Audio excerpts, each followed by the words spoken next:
Bienvenue à tous à l'Îlerie pour cette 5e édition des Tables rondes de Trust Africa. Je suis heureux de vous accueillir aujourd'hui aussi nombreux, ça fait vraiment plaisir. Pour cette 5e édition, notre équipe a choisi un sujet aussi important qui lui tient à cœur, l'Afrique, une amnésie historique générale. Une amnésie collective désigne un biais de la mémoire collective, occultant certains actes ou certaines réalités de l'histoire d'un peuple. Loin de chercher à dénoncer un responsable, nous essaierons au contraire à rétablir une vérité et à réconcilier les parties. Cependant, pour réconcilier ces derniers, il est primordial d'en parler et de débattre sans tabou. Voilà pourquoi nous sommes réunis ici. Ainsi, tout d'abord, nous vous proposerons le travail réalisé par 2 élèves de première année de l'Îlerie et membres de Trust Africa, Fatouma Diallo et Michael Assoumou.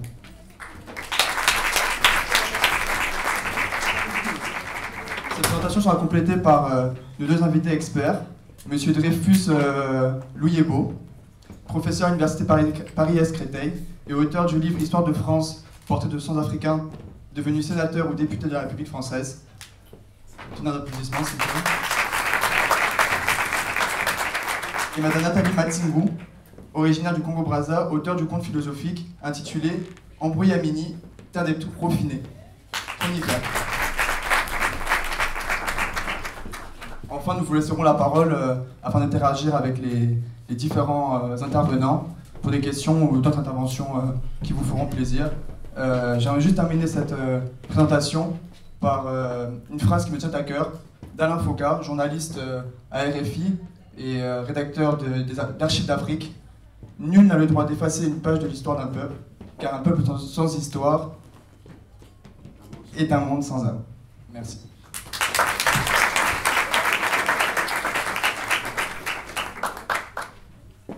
Fatouma, Michael.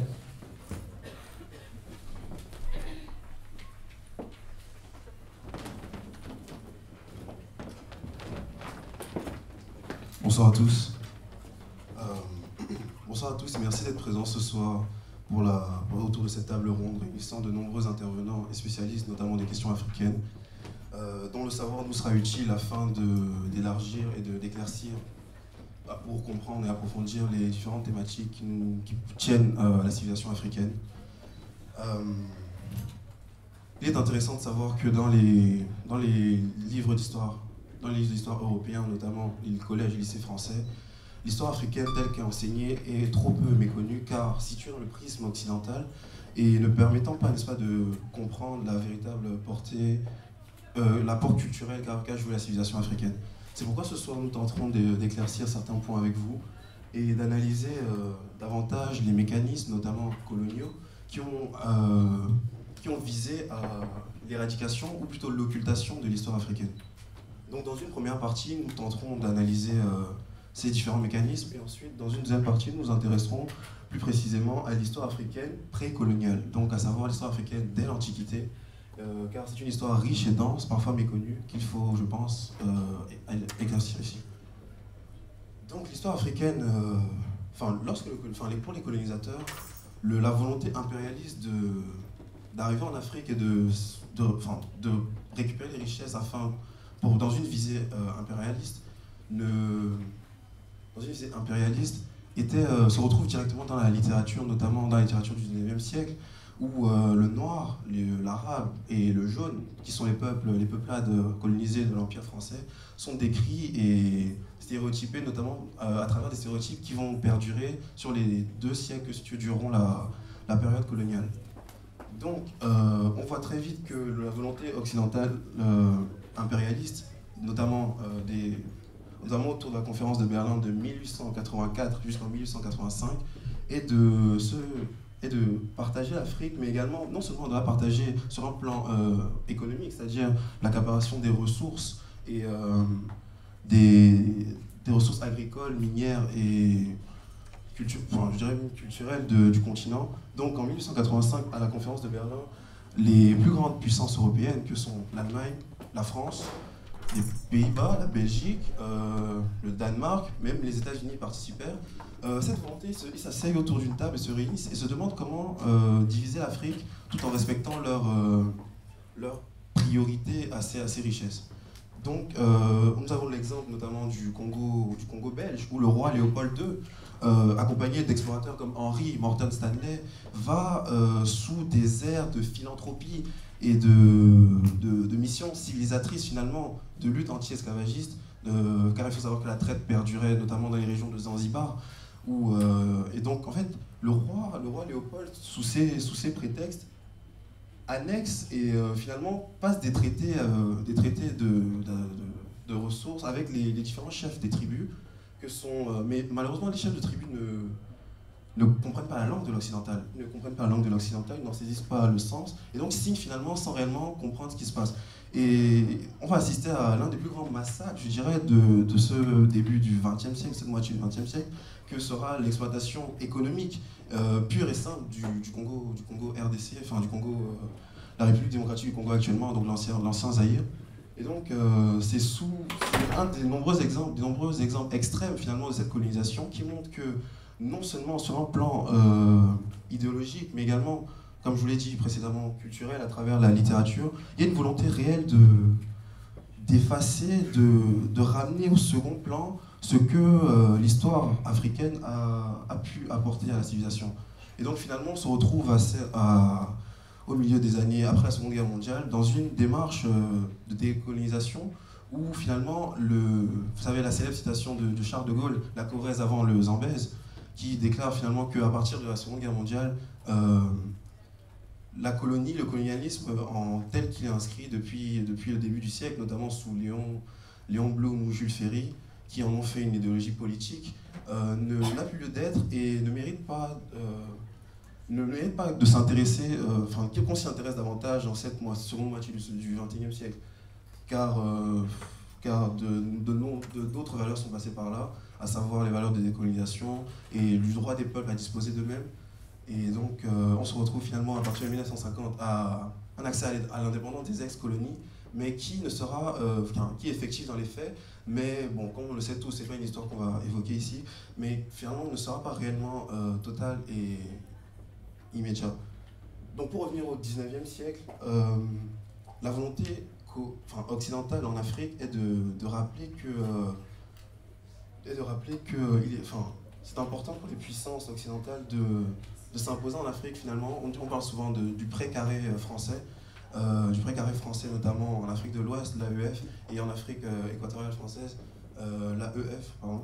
Et donc du coup, dans ces deux régions, une colonisation, je dirais, plutôt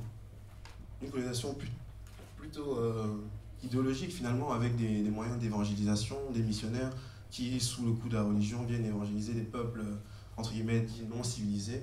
C'est donc, vraiment dès le début du XXe siècle, on se rend très vite compte que l'occidental n'a finalement que très peu faire de ce que peut représenter l'histoire africaine. Et comme vous le voyez dans ce titre, il va opérer ce qu'on pourrait parler de falsification de l'histoire africaine, tant finalement l'impact psychologique même sur les peuples. Aujourd'hui, on se retrouve avec des peuples aliénés, j'ai envie de dire, l'aliénation culturelle qui continue, qui perdure de nos jours, notamment à travers des doctrines comme le néocolonialisme et la France-Afrique, notamment par exemple au Gabon, le Gabon d'Ali Bongo, et des peuples finalement qui sont en une espèce de dualité s'installe dans l'esprit africain, c'est-à-dire le téléspectateur africain est témoin d'une réalité occidentale dans son écran, mais finalement qui est en contradiction avec, je dirais, sa réalité quotidienne vécue sur le terrain. Et donc on se rend très vite compte que ça ne marche pas aujourd'hui à l'heure de la mondialisation. Ce n'est pas quelque chose qui est viable, et qui peut permettre d'avancer à l'heure où, avec la mondialisation, tout le monde finalement sait ce qui se passe chez le voisin et a conscience de l'histoire. Il y a donc chez les peuples africains une volonté de dire que nous aussi nous avons une histoire, nous devons la faire connaître, et c'est pourquoi ce soir cette table ronde a eu lieu. Je vais maintenant laisser la parole à Fatouma qui va vous parler plus en détail du comment de cette colonisation. Je vous remercie.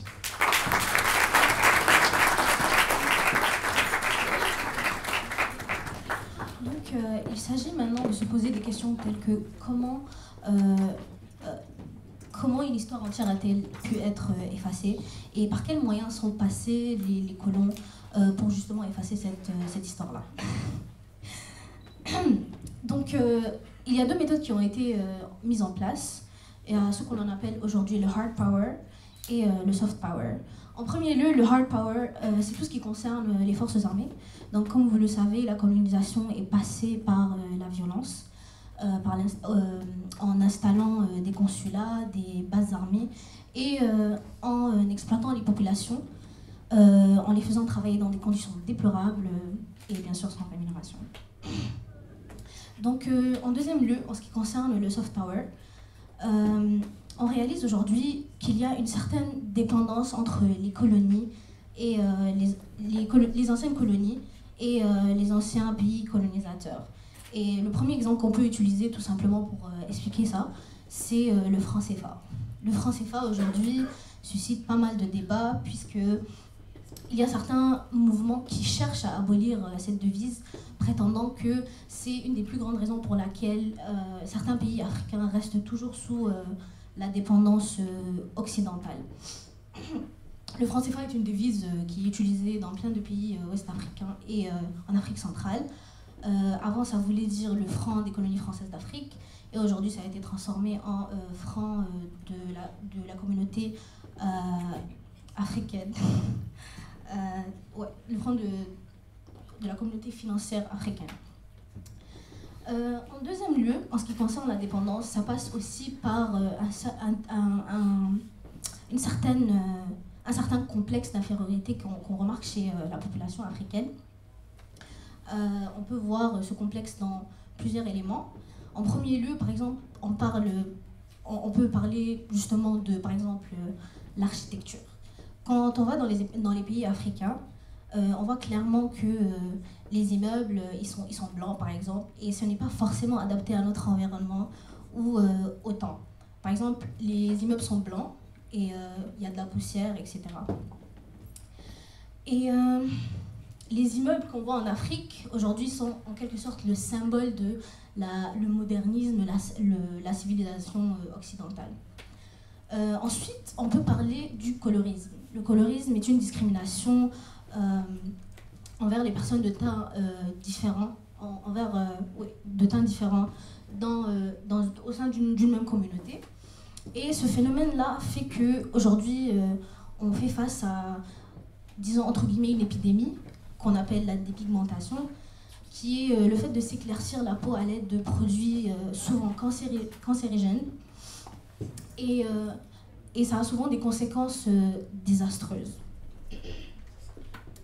Et il y a même un reportage qui a été réalisé il y a quelques années par Radio-Canada qui interrogeait une femme au Sénégal qui expliquait pourquoi en gros il y avait autant de femmes, par exemple au Sénégal, qui se dépigmentaient la peau.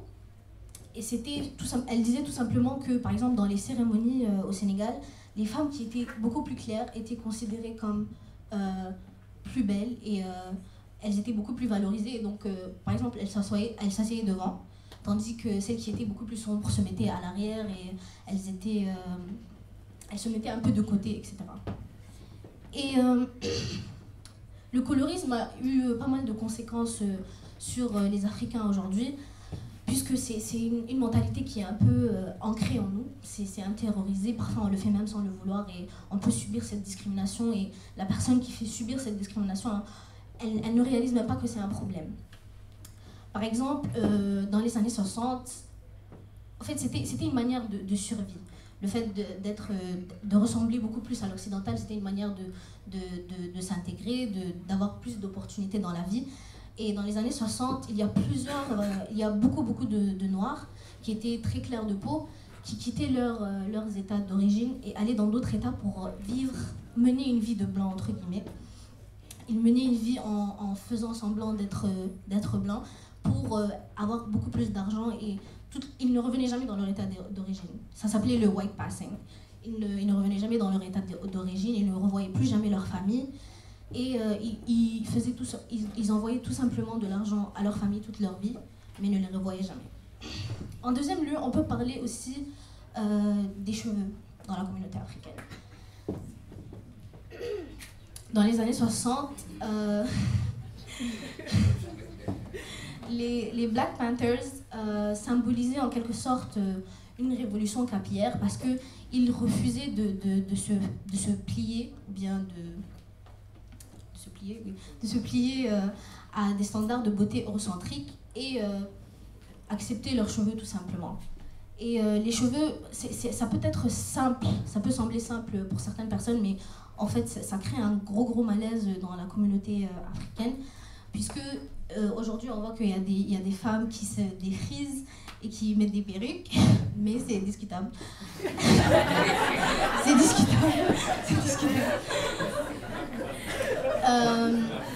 En fait, pendant l'esclavage,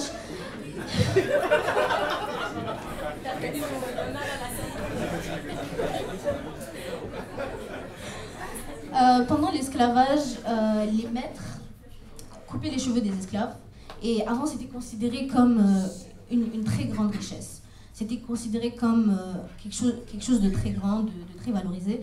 Et parfois, dans certaines sociétés africaines, ça pouvait même représenter l'âge ou la classe sociale ou même l'humeur. Et puis quand les esclaves ils étaient dans les pays où on les amenait, et qu'on coupait leurs cheveux, ils étaient outrés, et c'était vraiment un scandale. Mais après, disons que pendant la période de l'esclavage, les cheveux sont devenus en quelque sorte un outil de révolution. Par exemple, pendant l'esclavage, quand les esclaves tentaient de fuir, ils créaient tout d'abord des cartes dans les cheveux à travers des tresses. Ils faisaient des cartes avec les tresses dans les cheveux. Et aujourd'hui, nous voyons qu'il y a des mouvements nappies. Certaines personnes pensent que quand une femme devient nappie, c'est juste pour suivre le mouvement de masse, alors que c'est plus une manière de s'accepter soi-même.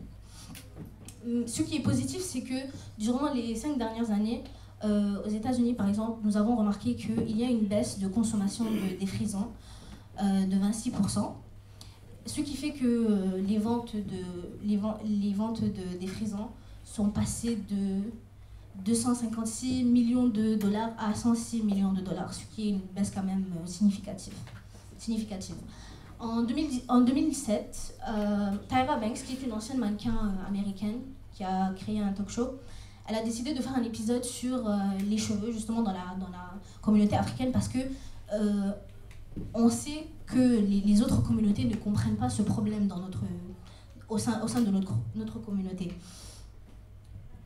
Et elle l'a fait suite au fait que un comédien américain qui s'appelle Chris Rock a réalisé un film après que sa fille lui ait dit « Daddy, how come I don't have good hair ?» Ce qui veut dire « Papa, comment se fait-il que je n'ai pas de bons cheveux ?»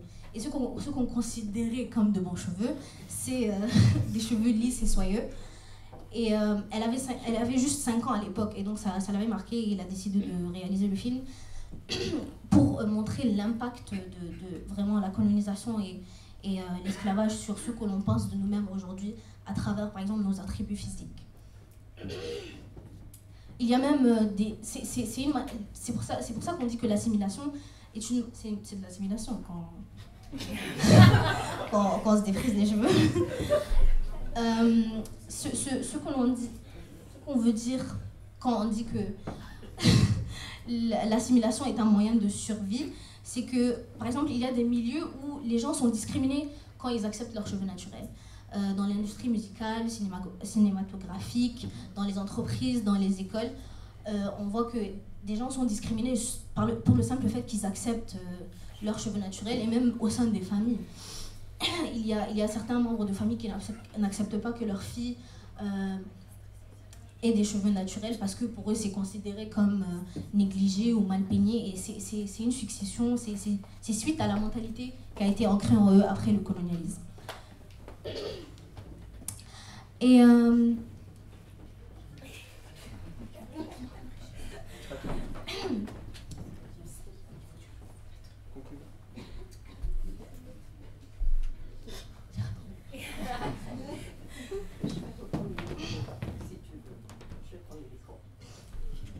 merci beaucoup.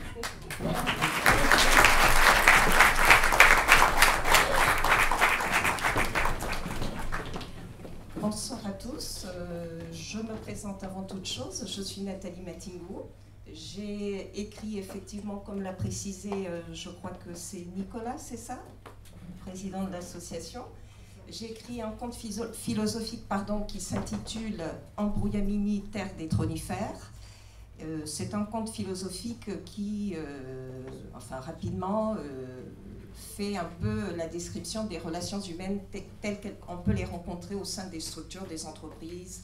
Ça peut être pris dans toutes les dimensions de la vie, notamment dans la dimension politique.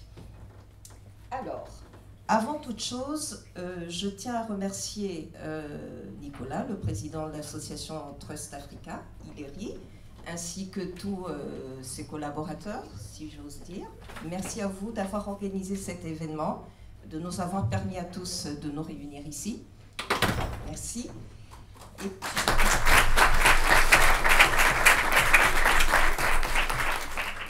Et puis, avant toute chose, avant de commencer mon exposé et de reprendre là où s'en est arrêté Fatouma, je souhaiterais remercier et demander instamment à nos ancêtres, quelle que soit la conscience collective à laquelle ils sont rattachés, de veiller au débat de ce soir, parce que ce débat n'a pas d'autre but que de permettre d'éveiller les consciences. Il n'est pas question, comme l'a rappelé Nicolas, de porter des accusations ou d'avoir des propos qui ne permettraient pas de s'installer, d'établir un dialogue de concorde. Et je pense pouvoir dire que les valeurs de paix, d'écoute, de partage, de dialogue peuvent être revendiquées comme étant des valeurs africaines. La thématique qui nous réunit ce jour est la suivante: l'Afrique, une amnésie historique. Alors, comme l'a précisé Nicolas, je suis donc une citoyenne franco-congolaise. Donc, mon métier est que je suis assistante administrative au sein d'un organisme de formation dans la défunte région Picardie, maintenant Hauts-de-France. Pourquoi ai-je accepté de venir devant vous ce soir pour cet exercice dont je n'ai pas l'habitude? Tout simplement du fait de mes identités multiples. Parce qu'évidemment, je suis franco-congolaise, donc congolaise par mon père, par ma mère, avec d'autres racines. Je suis congolaise de Brazzaville, certes, mais j'appartiens aussi notamment au Grand Royaume Congo, qui englobe la Centrafrique, le Gabon, le Cameroun, l'Afrique du Sud, enfin le Grand Royaume Congo. Et j'ai aussi évidemment des racines européennes. Jusqu'à présent, ma vie a été plutôt orientée sur toute la partie occidentale de mon identité. Et je suis arrivée à un moment de ma vie, même si je ne suis pas tout à fait complètement vieille, où je me dis qu'il est temps pour moi d'apporter ma contribution, ma contribution pour permettre à l'Afrique d'apporter ma contribution pour que l'Afrique se porte mieux et réintègre ses valeurs. Alors, pourquoi j'ai décidé de m'y attarder? Tout simplement, deux chocs ont été générés. Une première fois, le 21 avril 2002, lorsque nous avons hérité de la présence de M. Jean-Marie Le Pen au second tour des élections présidentielles. Ça a été un choc pour moi, parce que évidemment, je suis avec mes collègues, nous vivons dans cette société, nous nous fréquentons tous, nous nous connaissons tous. Mais quand cet événement est arrivé, j'ai eu une réflexion qui m'a profondément choquée. Un de mes collègues, un de mes directeurs me dit « Dis donc, Nathalie, vous allez bientôt pouvoir faire vos bagages. »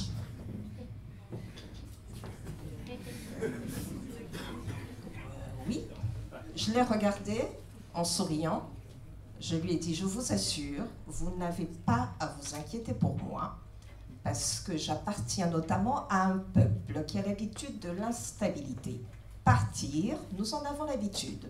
Mais en revanche, là où je me trouverai, je vous assure, je m'agenouillerai, je prierai et je pleurerai pour vous.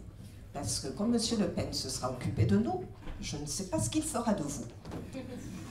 Ça a été le premier choc. Je me suis dit, bon, avec le temps, c'est peut-être... parce que c'est souvent mis sur le compte de la plaisanterie. Mais quand on a l'habitude d'être stigmatisé, il y a des moments où ça ne passe pas tout à fait bien. Je me dis, bon, le temps passe. 15 ans après, même scénario. 23 avril 2017, Madame Marine Le Pen au deuxième tour des élections présidentielles. Et le même scénario se reproduit.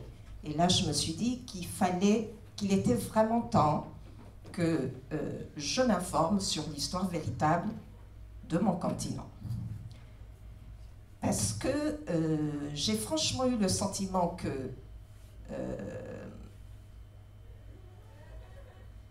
que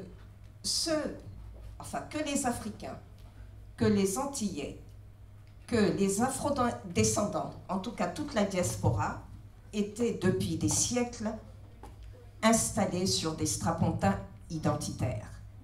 Je me suis dit, mais ce n'est pas possible, qu'est-ce qui se passe? Pourquoi y a-t-il toujours ce regard? Nos identités, nos nationalités sont des nationalités alors finalement de seconde catégorie. Mais pourquoi les choses sont ainsi depuis des siècles? Et c'est à partir de ce moment-là que j'ai commencé à effectuer des recherches. Je me suis attachée à rechercher les événements historiques à travers la violence dont les Africains, les Afro-descendants, la diaspora ont subi. Et je me suis dit, mais à chaque fois qu'il y a un événement tel que ce second tour des élections présidentielles avec la présence de M. Le Pen père et de Mme Marine Le Pen fille, comment se fait-il que systématiquement nos congénères nous rappellent que nous n'appartenons pas tout à fait à cet espace? À un moment donné, ça devient pesant. Et c'est là que j'ai essayé effectivement de voir ce que la colonisation avait eu comme impact psychologique sur la population d'origine africaine. C'est assez curieux parce qu'avant de venir vous rejoindre, ce matin, je me suis rendue au musée Quai Branly, Jacques Chirac. Et j'ai eu l'occasion de découvrir les collections permanentes qui y sont exposées. Et j'ai notamment visité l'exposition consacrée à l'Afrique des routes. Je ferme la parenthèse, j'y reviendrai. Alors, effectivement, cette situation psychologiquement difficile est née du fait que lorsque les colons comme Michael et Fatou Mata l'ont dit, les Africains ont connu une déportation à très grande échelle. Et effectivement, pour revenir à ce que vous disiez, lorsque ces femmes africaines notamment étaient déportées vers les îles, vers les États-Unis, ce qui se passait effectivement, on leur coupait les cheveux. Et lorsque le voyage se terminait, parce que le voyage était long, ils arrivaient aux États-Unis, les cheveux avaient repoussé. D'accord? Évidemment. Et qu'est-ce qui se passait? On les plongeait dans des bains d'acide pour les défriser. D'accord? Donc, c'est un des aspects de ce que vous indiquiez. Et il y a quelque temps, je ne sais pas si vous l'avez vu, certainement que oui, hein, parce que avec les réseaux sociaux, il y a une vidéo qui a circulé qui m'a énormément choquée. Il s'agissait d'une exposition en Chine dans laquelle on faisait le parallèle entre les Noirs et les animaux. Là, je me suis dit, ça commence à faire beaucoup, quand même. Ça commence à faire beaucoup. Il y a eu cela. Quand je vois aussi, finalement, je me dis, quand j'observe la présence des afrodescendants de la diaspora à travers le monde, je suis désolée d'arriver au constat que, effectivement, les Noirs, les afrodescendants ne sont pas respectés. Ils ne sont pas respectés. Quand je pense aux Américains, qui systématiquement, on n'a pas dépassé finalement le cap de l'esclavage, qui systématiquement, même aujourd'hui, meurent sous le feu des balles parce qu'ils sont noirs. Il y a eu une vidéo qui a circulé à ce sujet, une dame qui ne voulait pas se faire arrêter. Le policier lui a indiqué, mais ne vous inquiétez pas, il ne vous arrivera rien, nous ne tuons que les noirs. Choquant encore. Et là, je me suis dit, mais qu'est-ce qui s'est passé? Est-ce qu'effectivement, le noir, en tant qu'individu, n'a jamais appartenu à l'histoire? Et à partir de ce moment-là, comme je vous l'indiquais, il m'est apparu urgent, impératif, de m'intéresser à notre histoire. Et je dis bien notre histoire parce que c'est l'histoire de l'humanité. À partir du moment où l'une des composantes de l'humanité en nie une, on ne pourra jamais avancer. C'est impossible. Et il y a aussi une phrase, je n'en citerai pas l'auteur, je pense que vous le reconnaîtrez.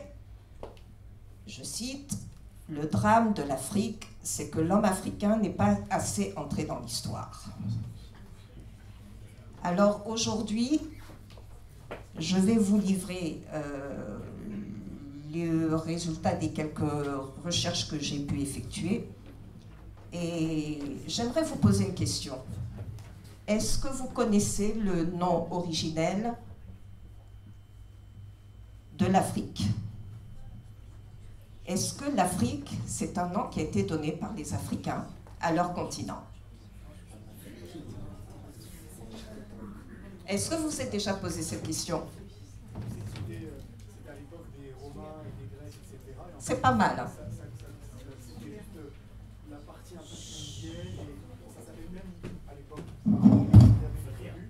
C'est pas mal. C'est pas mal. C'est pas mal du tout. Alors, mes recherches m'ont amené à ce que je vais vous livrer. Il existe plusieurs interprétations et, enfin, plusieurs noms attribués au continent des Noirs. Le premier est Al-Keboulan. Il existe plusieurs interprétations et origines du terme Al-Keboulan. Alors, selon l'une de ces versions, à l'époque des pharaons, l'Afrique noire était appelée Al-Keboulan, qui signifierait le peuple à la peau brûlée. Selon une autre version, Al-Keboulan serait un ancien nom de l'Afrique, provenant des Maures.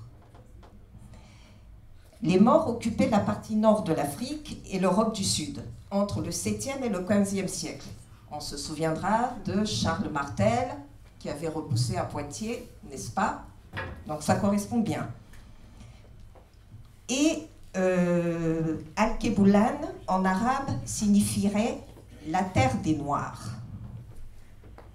Et il y a un écrivain, le docteur Youssef Ben Joshajan, qui dans son livre Black Man on the Nile and his Family, donc l'homme noir du Nil et sa famille, qui affirme que parmi les nombreux noms qui désignaient Al-Keboulan, terre de l'humanité ou jardin d'Éden, ce qui est intéressant d'ailleurs, jardin d'Éden,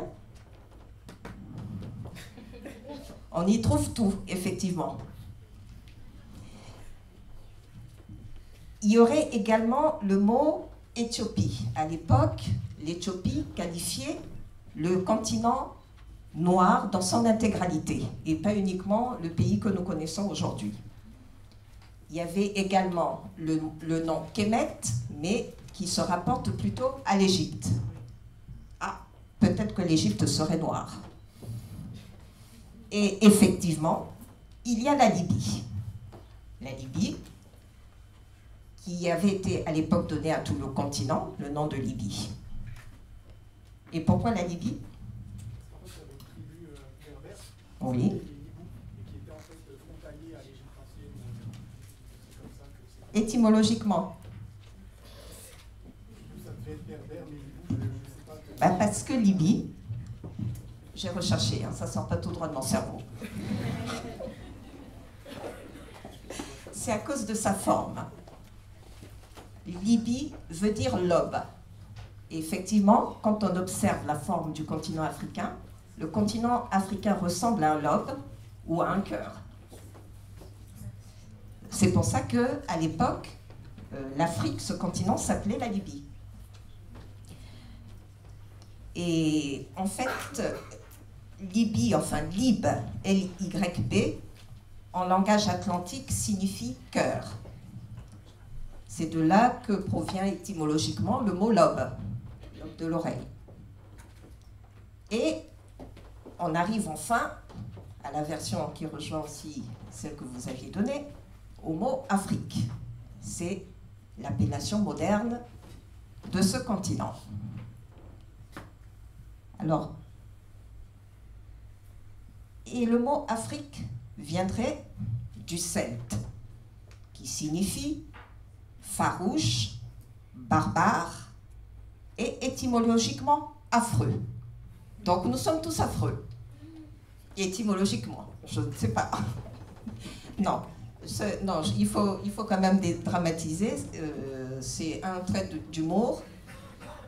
C'est simplement pour souligner le fait qu'il est très très important de s'attacher à la signification des mots.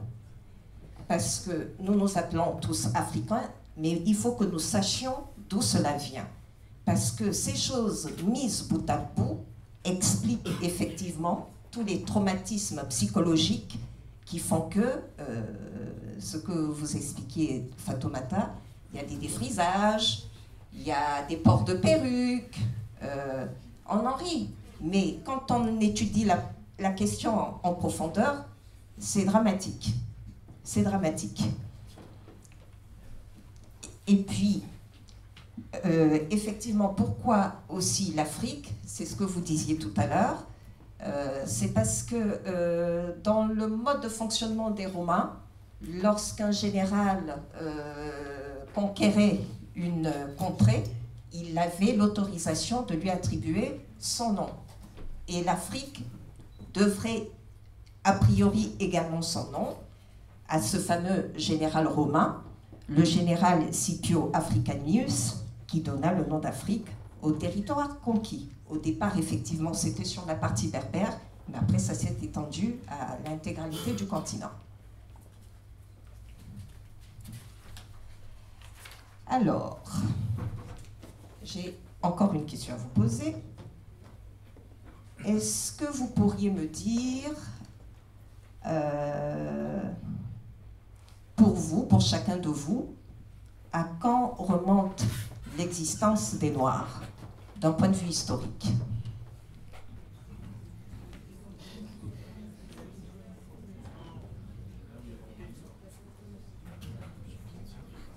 Oui, Fatoumata. Il paraît que les Noirs sont les premiers humains. Oui. Donc, mais est-ce que... Oui. Du coup, peut-être la découverte du premier squelette Lucie au Kenya, du coup, aux environs de Tanzanie. Oui, mais c'est un peu biaisé dans cette assemblée parce que comme il y a beaucoup d'Africains noirs, évidemment, vous êtes concernés par tous ces aspects. Mais je veux dire, quand je pose cette question, c'est du point de vue historique par rapport à ce qui nous est appris au cours du cursus scolaire. Est-ce que au cours de votre parcours scolaire, cursus scolaire, universitaire, est-ce que vous êtes en capacité de dater l'histoire de l'Afrique est résumée à la simple page de l'esclavagisme et c'est Voilà, c'est exactement là que je voulais en venir. En Italie, peut-être parce qu'on est en France, mais aux États-Unis, ça a été corrigé même dans l'encyclopédie. Nous sommes en France, effectivement. Oui, ça a été corrigé parce que ça remonte en fait à l'origine en fait scientifique, la découverte de qui était en Afrique. Oui, ça, en fait, oui. Même ici, ça a été corrigé, mais ça s'arrête là. Ça s'arrête là. Tout ça, c'est simplement pour dire que ce sont tous ces éléments qui débouchent sur ce processus d'acculturation. Alors, au cours de mes recherches, parce que je me suis posé cette question, j'ai découvert, il se trouve que, effectivement, les Africains ont une histoire. Ils ont une histoire. Il y avait énormément de royaumes à travers l'Afrique, que ce soit au nord, au sud, à l'est, à l'ouest, et bien sûr au centre. Il y avait à l'ouest le Dartichet, qui est l'actuel Ghana. Vous avez également la culture Nat du Nigeria, évidemment Kemet, l'Égypte. Et où se trouve Michael? Que vous parliez tout à l'heure de la falsification de l'histoire. Je m'arrête à l'Égypte parce qu'effectivement, dans les représentations iconographiques que nous avons depuis la 6e, je crois que c'est en 6e que ça se fait, dans les représentations iconographiques. Exactement. Alors que les propos de Cheikh Anta Diop ont démontré que l'Égypte était... Tout à fait. Et n'allons même pas si loin, même lorsqu'il y a eu, entre guillemets, ce blanchiment de l'histoire égyptienne, il n'en demeure pas moins que les Égyptiens ont conservé leur tresse.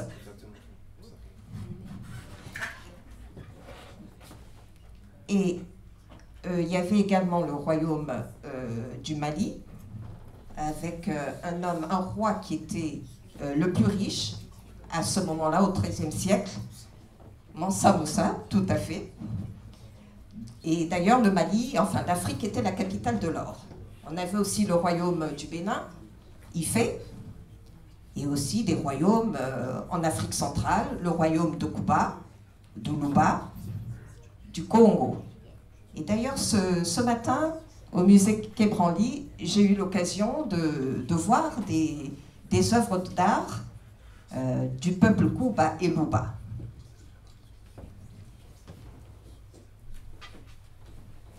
Alors,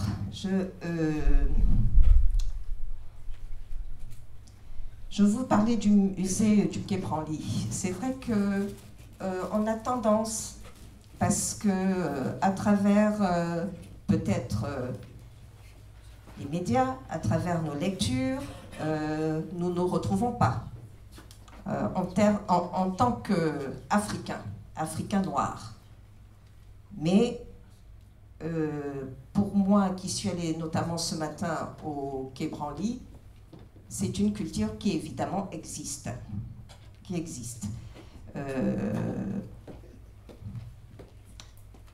Voilà ce que je peux dire, parce qu'effectivement, dans ces musées, pas uniquement au Quai Branly, il y a également le musée de Dallas, il y a également le British Museum qui conserve toutes ces collections d'art africain.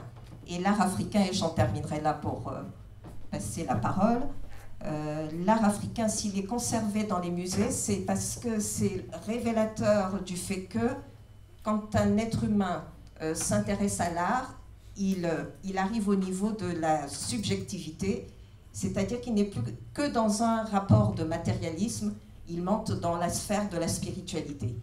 Donc, la dernière chose que j'aurais à dire, c'est qu'on ne peut pas avancer en termes d'humanité tant qu'on nie une de ses composantes. Voilà.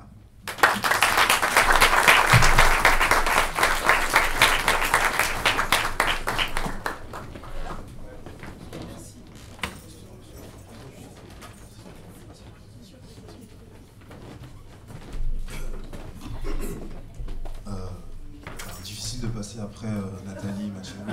Je vais essayer de faire bref et de vous expliquer un petit peu, selon moi, ce que j'ai retenu de l'histoire africaine, méconnue de tous. Donc, comme l'a si bien dit Nathalie Machingo, l'histoire africaine est très très vaste et plurimillénaire et commence dès l'Antiquité finalement.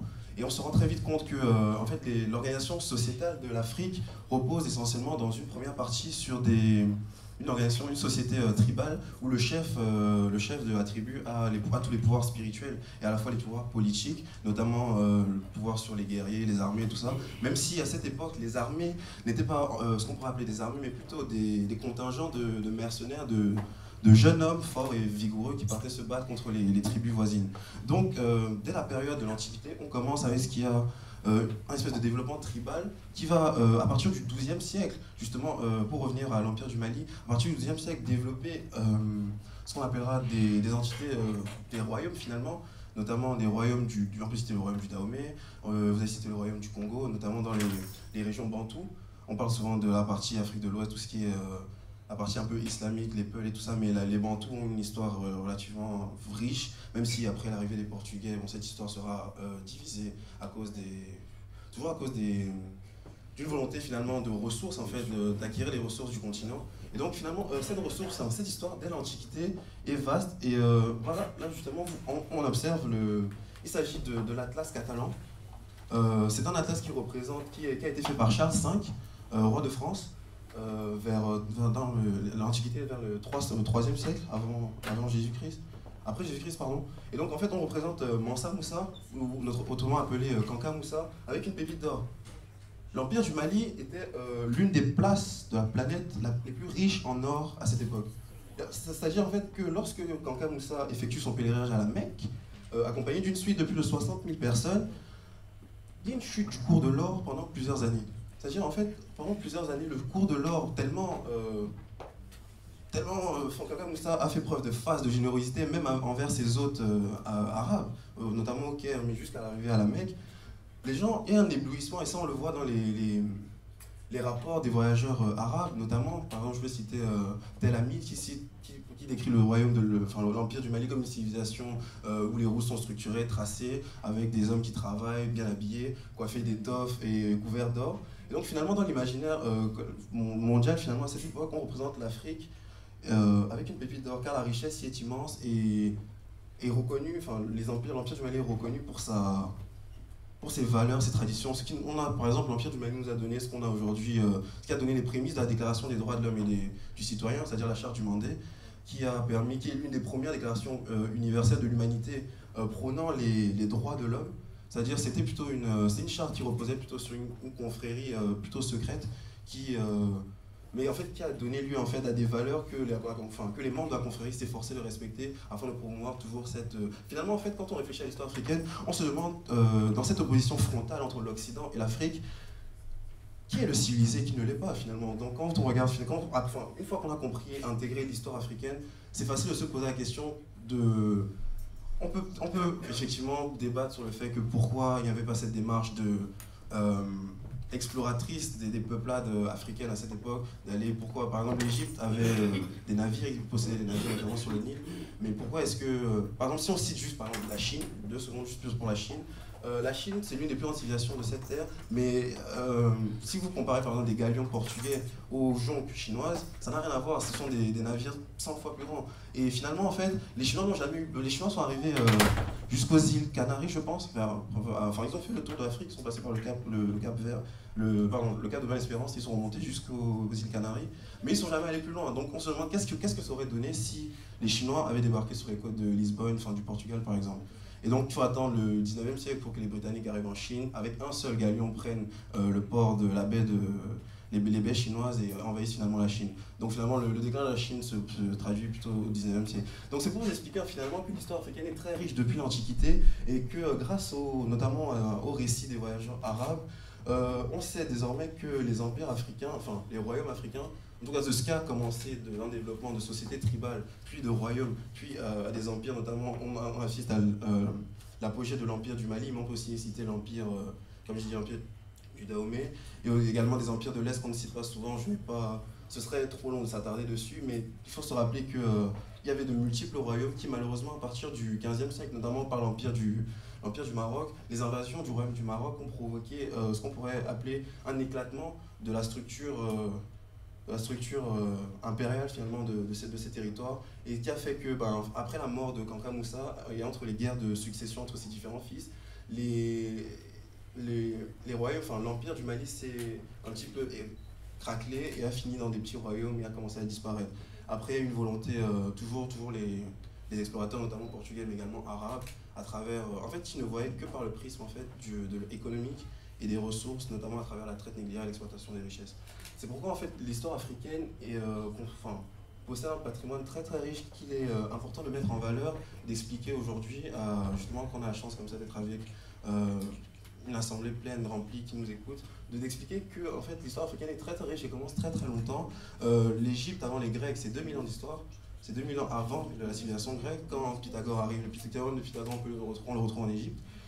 L'histoire africaine est très très riche. Cheikh Anta Diop, juste pour revenir à ce que vous avez dit, Cheikh Anta Diop, à la conférence de Niamey, et notamment celle du Caire, Cheikh Anta Diop avec un petit, et Théophile Obenga, si je ne dis pas le métier, tout à fait, Théophile Obenga et Cheikh Anta Diop étaient juste étaient une minorité de scientifiques, d'égyptologues, à considérer honnête que finalement la civilisation égyptienne a été noire. Ils l'ont démontré d'une manière toute simple, démarche scientifique, le plus simple possible. C'est-à-dire, quand Diop s'est posé, quand vous analysez la sémantique, par exemple Kemet, vous avez parlé de Kemet, on retrouve une sémantique similaire dans le langage, dans l'égyptien ancien, que dans le Wolof. Or, Cheikh Anta Diop était sénégalais, maîtrisait parfaitement cette langue, et ce qui a permis en fait de démontrer, par la linguistique, c'est un linguiste, de démontrer finalement que l'Égypte et le Wolof, il y a un transfert de culture finalement depuis la vallée du Nil jusque dans les peuples, dans la région de l'Afrique de l'Ouest, etc. Et on retrouve, par exemple, si on s'arrête au Cameroun, les Grasslands, le peuplement bantou commence dans les Grasslands et s'expatrie jusqu'en, je n'ai pas la carte malheureusement, mais s'expatrie jusque dans l'Afrique de l'Ouest, et on retrouve tous les peuplades comme les Xhosa, dont Nelson Mandela fait partie notamment. Donc c'est pour vous dire en fait que finalement l'histoire africaine est très très riche et que c'est ce qui se passe aujourd'hui, par exemple dans cette période de mondialisation au XXIe siècle, ce qui se passe aujourd'hui, il ne s'agit plus, comme l'a dit Achille Mbembe, d'une confrontation réellement face à face. Il ne faut pas se placer dans une démarche, pas de victimisation, mais plutôt du colonisé qui voudrait que la métropole, finalement, s'excuse de quelque chose. Ça appartient à l'histoire, c'est passé, il faut essayer d'avancer. Aujourd'hui, grâce à la mondialisation, nous avons les outils, nous avons le savoir. Le savoir est une arme, comme on dit souvent, et on sait ce qui se passe. Et je pense que c'est important de bien situer, de bien se rappeler que l'histoire africaine a été très très riche. D'autres peuples extérieurs ont reconnu la supériorité culturelle, artistique, comme vous l'avez rappelé, et parfois même militaire. Là, je cite très rapidement, pendant la Seconde Guerre des Boers, l'armée Zoulou qui se bat contre les Boers de manière très très vaillante, en sachant qu'ils n'ont pas d'armes finalement, quelques mousquets, mais avec la maîtrise du terrain, c'est-à-dire des guerriers africains qui maîtrisent le terrain. Ils ont réussi à porter quelques coups d'escarmouche aux Britanniques, mais ça n'a pas suffi. L'impérialisme et la discipline des armées britanniques à cette époque et leur étant totalement supérieure. Donc c'est pour vous dire en fait qu'il y a même des endroits où il y a eu une résistance finalement à cette invasion, cette colonisation, et que ce n'est pas juste comme on essaie de nous expliquer, oui, comme finalement on le voit tout le temps sur la télé, dans les livres, dans les débats, etc. Et la vraie question aujourd'hui, c'est plutôt comment est-ce que nous on doit se replacer dans le rapport en fait. Est-ce que par exemple, par exemple moi, pour mon cas personnel, je suis camerounais, je suis pas français, mais je me sens tout à fait concerné de parler avec des jeunes français noirs ayant subi, ça ne me dérange pas d'aborder ces thématiques avec nous parce que c'est ce qui nous concerne aujourd'hui. Comme je l'ai rappelé au début dans mon introduction, il y a une espèce de destruction psychologique finalement dans l'Africain, le citoyen africain en fait. Quand vous allez dans les pays d'Afrique, il est exposé tout le temps à cette culture occidentale qui finalement qui prône le capitalisme, la consommation, la société de consommation, le consumérisme, et ces valeurs traditionnelles qui finalement ils se demandent est-ce qu'il doit ou pas en fait la droiture traditionnelle que son histoire lui impose est en totale contradiction finalement avec la décadence, si je peux dire ça comme ça, la décadence du monde occidental. Et donc finalement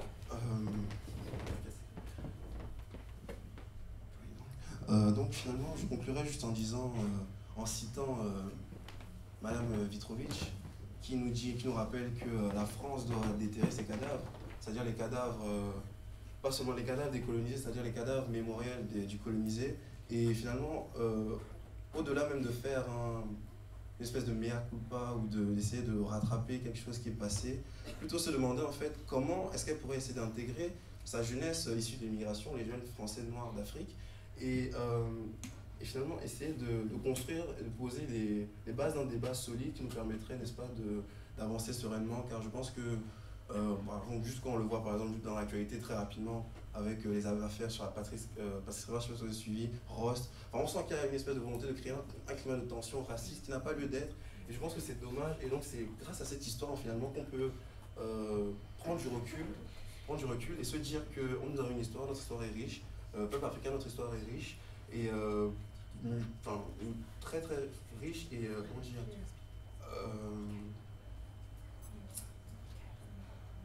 riche et pleine de sens, pleine de excusez-moi, je continue, mais j'ai fini en fait. Je voulais juste te dire, soyez fiers de ce que vous êtes, continuez dans ce sens, et puis je suis content de vous présenter l'histoire africaine, et je vous remercie beaucoup. Merci.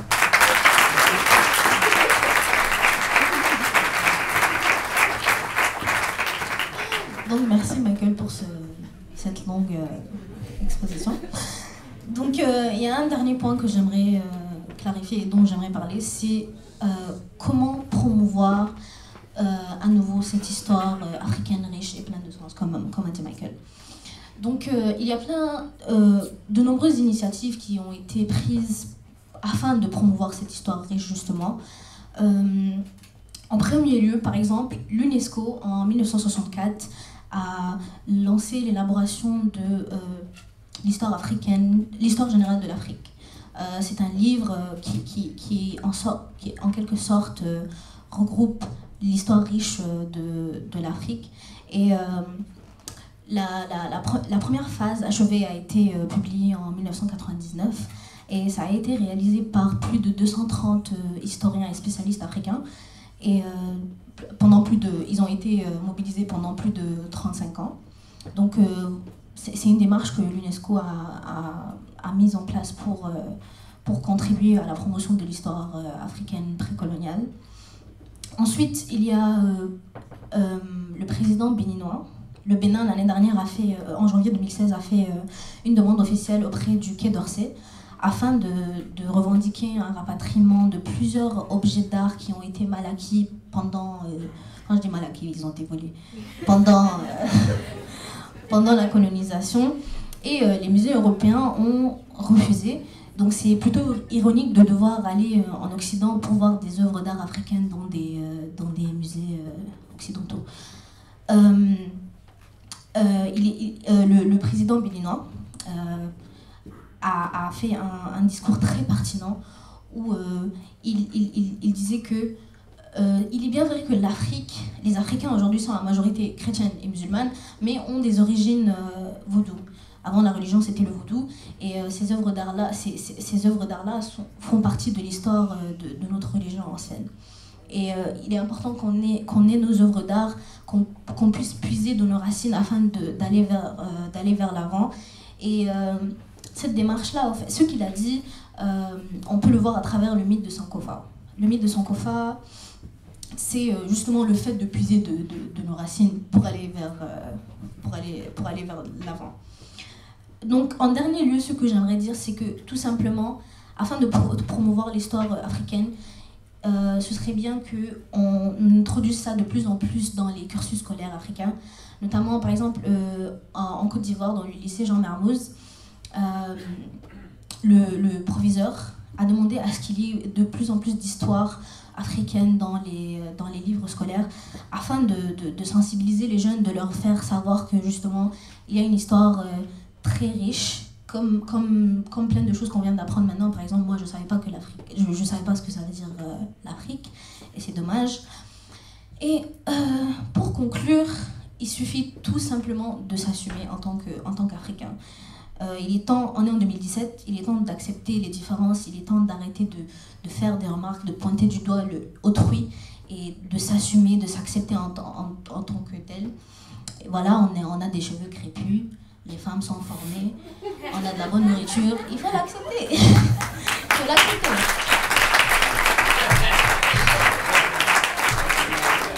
Donc maintenant, je vous remercie d'être venu. Je vais passer la parole à Monsieur Dreyfus. Merci.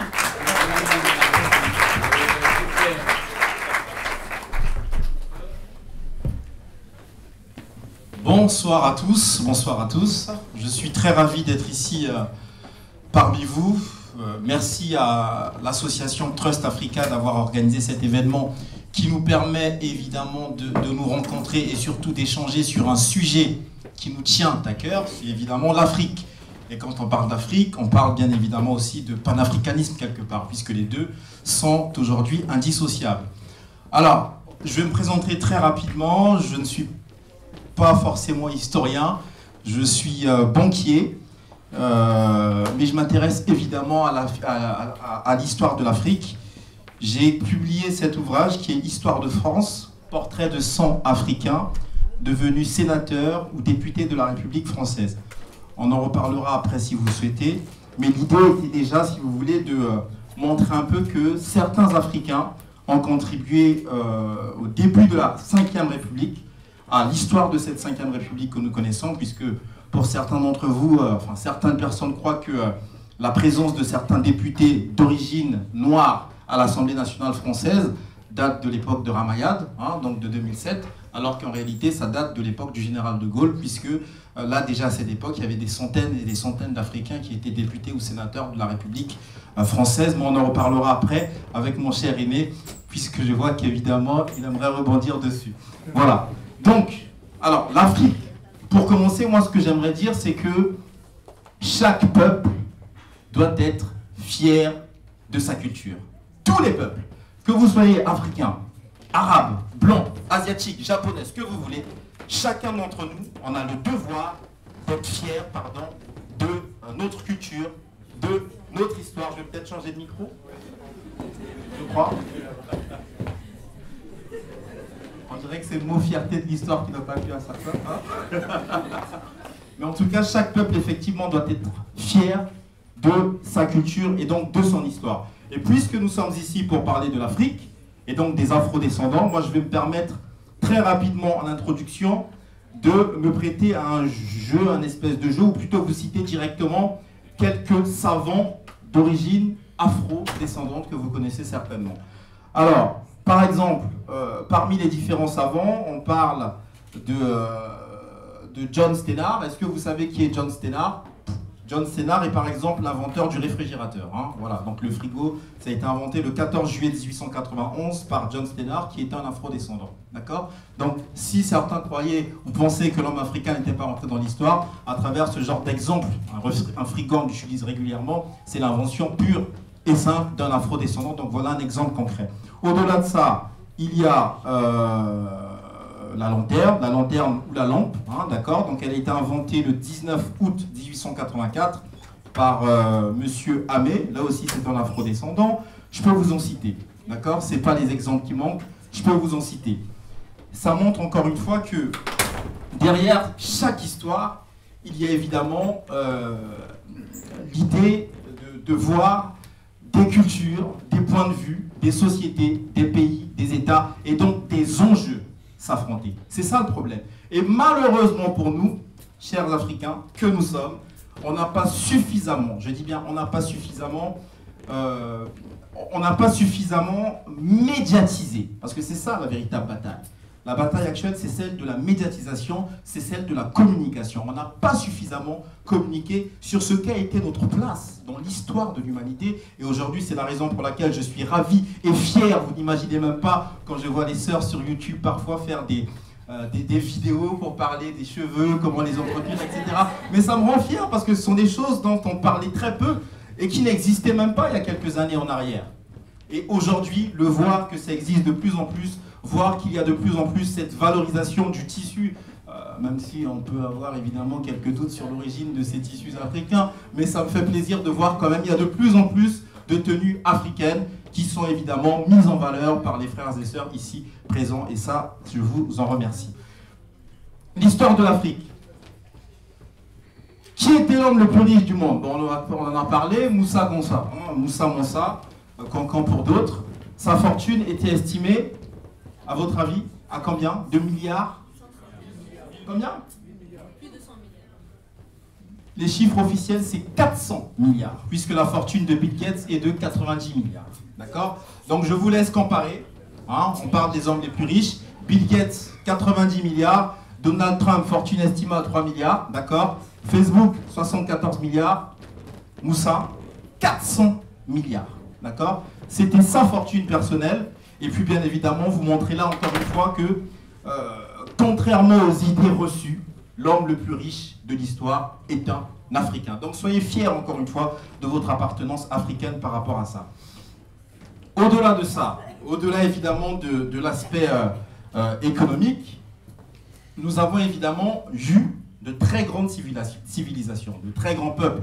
Et ça vous le savez, moi ce que j'aimerais ici c'est que nous puissions échanger directement. J'ai pas envie de faire un monologue ou une conférence, j'aime bien quand on échange directement. N'hésitez pas à rebondir sur certains sujets. Alors, on parlait des différents peuples, on parlait des différentes tribus, du peuple Congo, moi du Congo-Brazzaville aussi, hein, donc voilà, moi un Congo, puisque je voyais que lorsque la sœur parlait du Congo, il y avait un petit accent sur le Congo, d'accord? Donc moi c'est le Moinan Congo, effectivement. Et ce qui est intéressant à savoir, c'est que l'histoire de l'Afrique, c'est vrai que c'est intéressant, c'est important de la connaître, mais avant même de s'intéresser à l'histoire coloniale, à l'histoire de l'esclavage, c'est important, je dis bien c'est important, de se renseigner sur ce qui s'est passé avant. Et bien avant, que s'est-il passé? Avant, évidemment, c'était l'égyptologie. L'Égypte. Hein, je parle de la grande Égypte, pas de l'Égypte actuelle avec ce qui se passe actuellement. Hein, je parle de la grande Égypte pharaonique. Et quand vous avez, peut-être pas la maîtrise, parce que c'est difficile, vous savez, de maîtriser l'histoire, mais d'avoir quelques notions, des bases sur ce qui s'est passé auparavant, vous pouvez avoir un aperçu, bien évidemment, sur l'histoire concrète de l'Afrique. Et là, croyez-moi que vous sortez de là valorisé, parce que vous savez de quoi vous parlez, et surtout, vous savez qui vous êtes. Et comme vous connaissez le proverbe, on dit souvent que pour savoir où aller, il faut savoir d'où l'on vient. Et chaque Africain doit faire évidemment le nécessaire pour comprendre, pour connaître cette histoire qui vient en réalité d'abord de l'Égypte, puisque tous les peuples après ont émigré vers le sud suite aux différentes guerres, aux différentes invasions des autres empires qui voulaient un peu se servir en or, en matières premières, etc. Voilà un peu l'histoire de l'Afrique. Alors, pour parler un peu de l'Égypte, je vais vous donner un exemple qui est tout simple, qui va vous montrer, encore une fois, par A plus B, parce que moi j'aime bien parler avec des preuves. A plus B. Quand les chrétiens prient, puisque je sais que parmi nous ici, il y a beaucoup de chrétiens, et ou beaucoup de musulmans, même si je ne vais pas rentrer sur la thématique de la religion, je respecte évidemment toutes les religions, mais vous avez remarqué une chose, ou plutôt vous remarquerez une chose. Lorsque les chrétiens prient, après leur prière, ils terminent par un mot magique, n'est-ce pas? Amen. Pareil pour les musulmans. Le mot magique, Amin. En réalité, qui s'est posé la question de savoir d'où venait le mot Amen ou Amin? Qui? Ouais. Effectivement, le mot Amen, quand on se trouve chez les musulmans, Amin vient de l'Égypte, Amon, le dieu Amon. Donc Amon-Ra, qui est le dieu principal dans la mythologie égyptienne, et puis voilà. On peut l'applaudir parce qu'il a une connaissance et une maîtrise parfaite de l'Afrique. Et effectivement, Amin, Amen, ça vient de Amon, qui est le premier dieu, c'est-à-dire Dieu, hein, c'est Dieu, hein, qu'on appelle Dieu, God, Allah, ou ce que vous voulez. C'est Amon, Amon-Re, qui est le dieu évidemment, qui est le dieu de la terre, hein, tout simplement. Voilà, ça vient donc de Amon. Voilà l'origine, si vous voulez, de ce mot Amin pour les musulmans et du mot Amen pour les chrétiens. Donc voilà un peu quelques exemples, encore une fois, qui montrent que l'homme africain est rentré dans l'histoire malgré ce que l'on dit, malgré ce que certains pouvaient penser, malgré ce que certains pensent encore, mais c'est simplement de l'ignorance et il faut les excuser pour cela. Donc voilà encore une fois, à travers, si vous voulez, cette connaissance de l'Égypte, on a eu de très grands professeurs comme le professeur Cheikh Anta Diop, on a eu d'autres professeurs évidemment comme le professeur Théophile Obenga que nous avons cité, qui est du Congo-Brazzaville aussi. Tous ces différents savants ont démontré par A plus B hein, par A plus B, que l'homme africain est bien évidemment rentré dans l'histoire. Pour revenir sur la question de l'Égypte, qui est fondamentale à la connaissance de l'histoire africaine, quand vous voyez un peu les différents reportages, vous avez dû vous constater ou faire un constat en vous disant, mais tiens, pourquoi les statues ont tout un nez cassé? Le fameux nez cassé. Donc la plupart des reportages, les statues africaines, enfin les statues pharaoniques, d'accord? Les statues pharaoniques, donc des pharaons, ont des nez cassés. À votre avis, pour quelle raison? Pour quelle raison? Mais le nez était peut-être un peu trop gros. Comment on allait justifier ça par rapport à nos manuels scolaires, etc.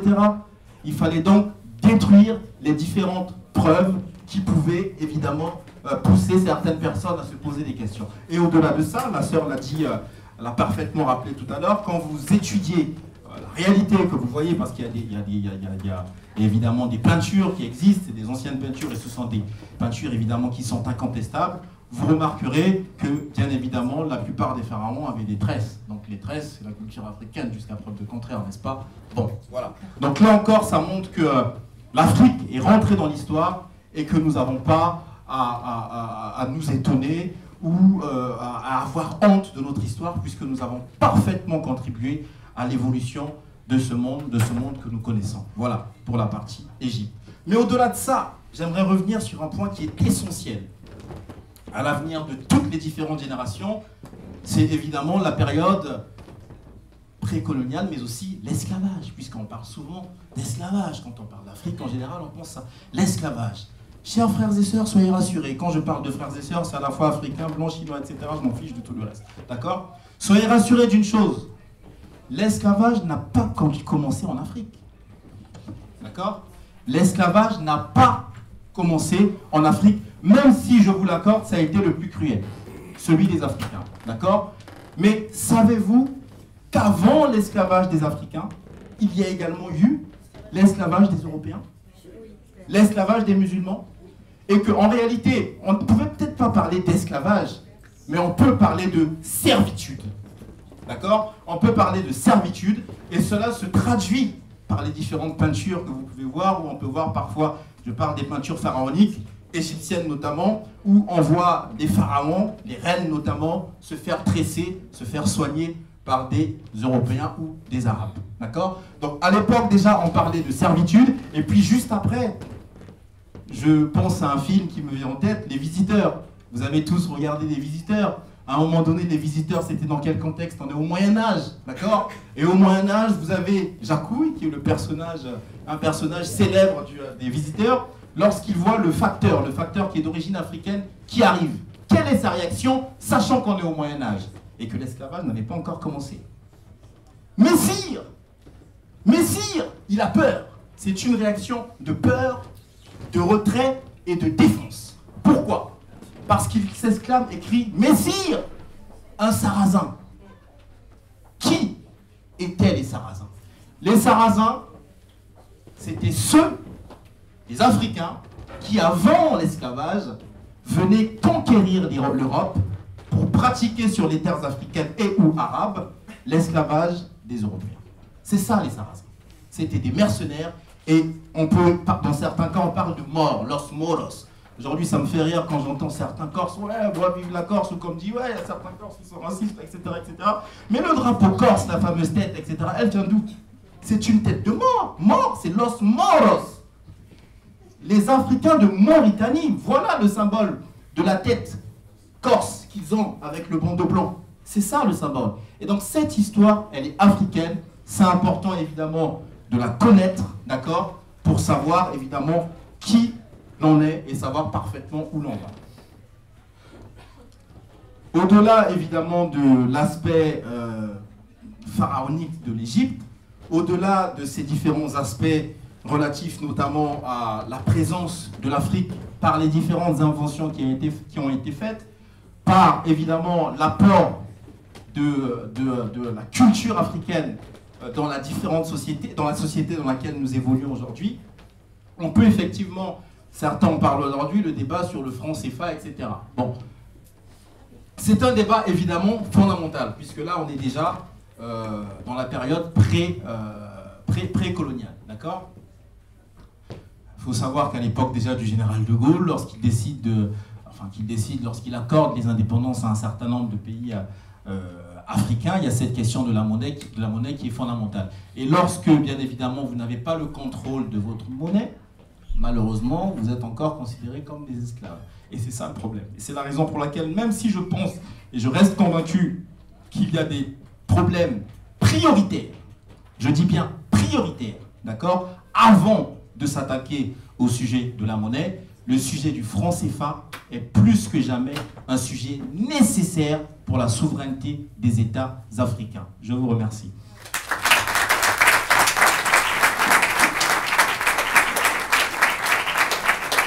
Merci beaucoup. On va passer à la séance questions-réponses. Je vous laisse la parole, vous, public, si vous avez des questions, des interventions, si vous voulez souligner des points ou...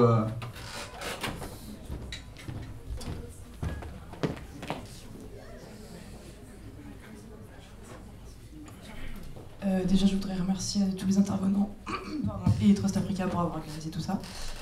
Ensuite, moi, c'est la question des cheveux qui m'a beaucoup marqué. Et du coup, j'ai une question, parce que vous avez parlé surtout de la vision que les gens peuvent avoir des cheveux, notamment sur le continent africain aux États-Unis.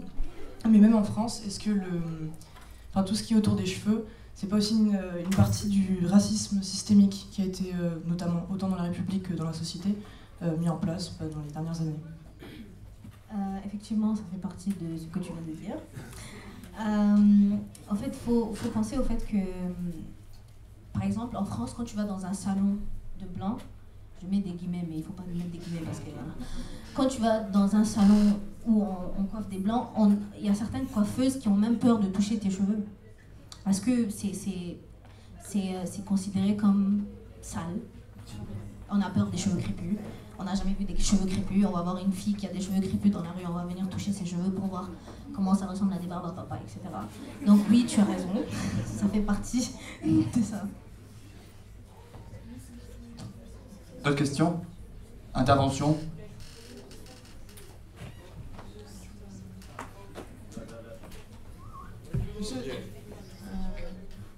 Je me suis toujours posé la question pourquoi l'Afrique est-elle pauvre alors qu'elle a une richesse énorme. Donc, et je continue à me poser cette question parce que je n'ai pas encore... personne, ni l'Africain, l'Européen le sait, puisque, mais ils ne le disent pas, que c'est eux qui ont pillé les richesses africaines. Donc, moi, j'en suis restée à là.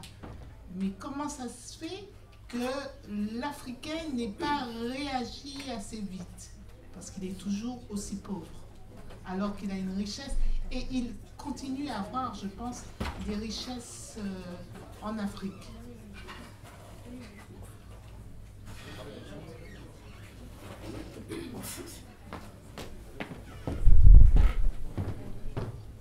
Oui, merci beaucoup.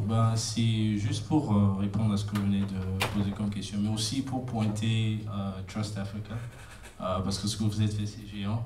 Il y a un travail de fond qui a été fait par des ressortissants africains de l'université de Harvard. Et il y a un moratorium qu'on a publié qui s'appelle Africa 2.0. Ok. Je pense, comme on l'a précisé aujourd'hui, on est dans une dynamique progressiste, c'est-à-dire on sait pertinemment que l'Afrique est immensément riche, mais c'est aussi qu'on est, comme on dit en anglais, at a crossroad, c'est-à-dire à la croisée des chemins. Right? Donc aujourd'hui, par exemple, en pointant ce que Trust Africa teste de faire sur ce qu'on a fait avec Africa 2.0, c'est-à-dire ça repart jusqu'aux études et les recherches que quelqu'un comme Webb Dubois, dont vous avez entendu parler, a fait. Okay. L'Afrique est immensément riche. Maintenant, c'est des rapports de force, c'est des rapports économiques, c'est des rapports de validation de ce que nous avons comme richesse. C'est-à-dire aujourd'hui, c'est battre le reste du monde. C'est même pas battre, c'est entrer en compétition. Okay. Comment transformer nos ressources en produits finis, Comment, par exemple, intégrer aujourd'hui. Aujourd'hui, bon, je vais un peu rentrer dans la dynamique de ce que je fais en tant que développeur de centrales solaires. Je n'arrive pas à appliquer, par exemple, le même tarifaire au Bénin qu'en République centrafricaine parce qu'on ne contrôle pas notre devise. D'accord? Voilà, par exemple. C'est là où la dynamique se pose aujourd'hui. Ce n'est vraiment plus dans cette dynamique où l'Africain n'est pas pauvre.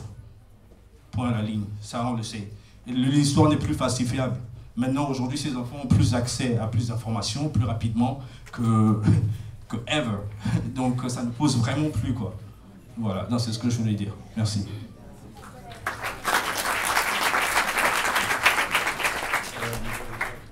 En fait, j'avais d'abord, en premier lieu, bonjour, en fait, et merci pour la conférence, c'est très très intéressant.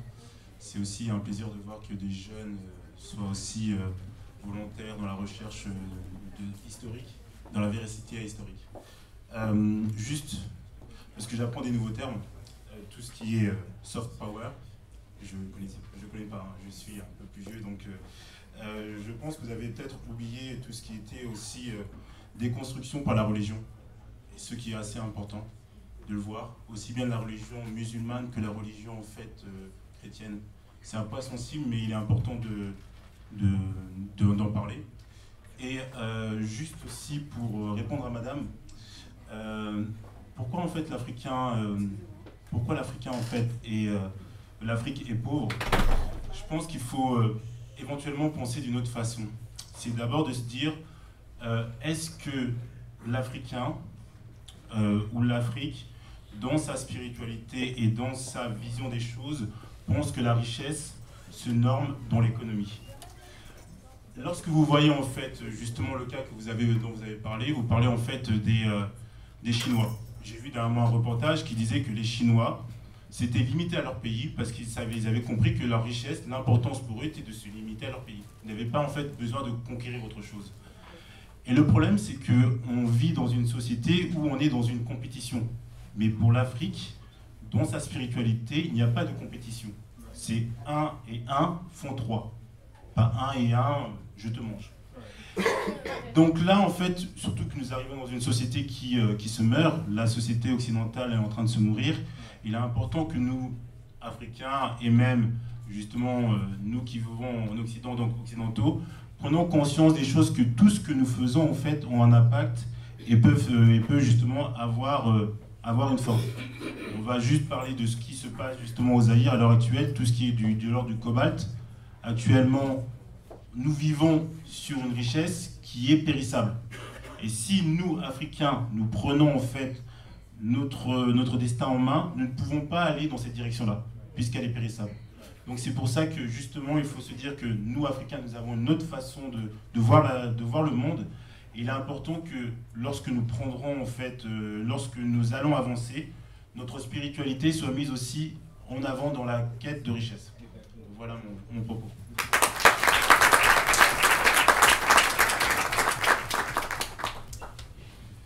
Merci beaucoup, merci d'être là ce soir. Merci pour ceux qui ont organisé cette... Excusez-moi un peu, je suis un peu enrhumé. Et je pense qu'il y a deux événements importants qu'il ne faut pas ignorer et qui se rejoignent d'ailleurs. C'est d'abord la traite qu'il faut... Je pense qu'on ne peut pas expliquer l'Afrique, surtout économiquement aujourd'hui, sans parler de deux événements majeurs, la traite et la colonisation. Je crois que ce sont ces événements et en même temps, je pense qu'il ne faut pas... le dernier intervenant a posé un problème de fond. Au fond, moi j'ai l'habitude de dire souvent à mes amis français et blancs que moi j'appartiens à deux cultures. J'ai une culture, d'ailleurs péjorativement ils disent l'arbre à palabre, une culture de l'arbre à palabre et une culture de rapport de force. Au fond, l'Afrique c'est quoi? L'Afrique est d'abord un continent j'allais dire, de négociation, de l'arbre à palabre. L'arbre à palabre, c'est quoi? C'est arriver à un compromis qui permet à tous, finalement, d'être OK sur un problème donné. C'est pourquoi la démocratie, qui qui est d'ailleurs un système complètement fou. Moi, je ne vais pas être très méchant avec la démocratie, mais quelqu'un disait avant moi qu'ils n'ont pas trouvé mieux que la démocratie. Je pense que nous avons trouvé mieux. L'Afrique a trouvé mieux, l'Afrique a trouvé effectivement le compromis. Moi, je suis mauritanien d'origine. Je suis soninké. Et souvent, un chef de village soninké, c'est par l'âge. Bien entendu, il y a quelques choses, quelques éléments à ajouter, mais en tout cas, il ne prend jamais une décision seule.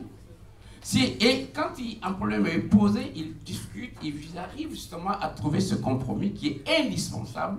Et c'est pourquoi les Européens disent, les Africains palabrent. Non, on ne palabre pas, on négocie pour arriver à un compromis qui permette aux uns et aux autres de trouver leur intérêt dans ce compromis-là. Or, l'Occident, eux, ils ont fondé toute l'histoire de l'Occident. D'ailleurs, souvent même l'histoire de l'humanité est souvent fondée sur ce rapport de force. Et aujourd'hui, il faut créer ce rapport de force. Je pense, c'est triste à dire, mais il faut le faire. On va passer par là. Mais, encore une fois, je vais être un peu plus optimiste. Je pense que les problèmes aujourd'hui de l'Afrique ne peut plus. Moi, je suis en train de rédiger quelque chose.